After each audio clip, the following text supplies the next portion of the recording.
সশস্ত্র বাহিনী দিবস উপলক্ষে আয়োজিত অনুষ্ঠানে বিএনপি চেয়ারপারসন বেগম খালেদা জিয়াকে আনতে পেরে তারা গর্বিত বলে জানিয়েছেন অন্তর্বর্তী সরকারের প্রধান উপদেষ্টা ডক্টর মোহাম্মদ ইউনূস।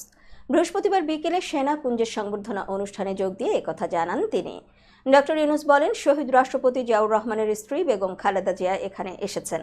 এক যুগ তিনি আসার সুযোগ পাননি, আমরা গর্বিত এই সুযোগ দিতে পেরে।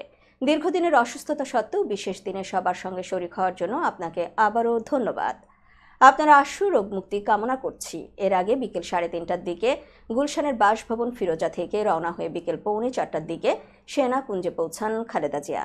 2010 সালের 13 নভেম্বর খালেদা জিয়াকে তার পরিবারের দীর্ঘ 40 বছরের স্মৃতি বিজড়িত ঢাকা সেনানিবাসের শহীদ মইনুল রোডের বাড়ি থেকে এক কাপড়ে টেনে হিঁচড়ে জবরদস্তি করে বের করে দেওয়া হয়েছিল। আজ সেই সেনানিবাসের সেনা কুঞ্জে যান তিনি। এদিকে 2018 সালের পর এই প্রথম বিএনপি চেয়ারপারসন প্রকাশ্যে কোনো কর্মসূচিতে অংশগ্রহণ করলেন। এর আগে তিনি 2018 সালের 5 ফেব্রুয়ারির সর্বশেষ সিলেট সফর করেন।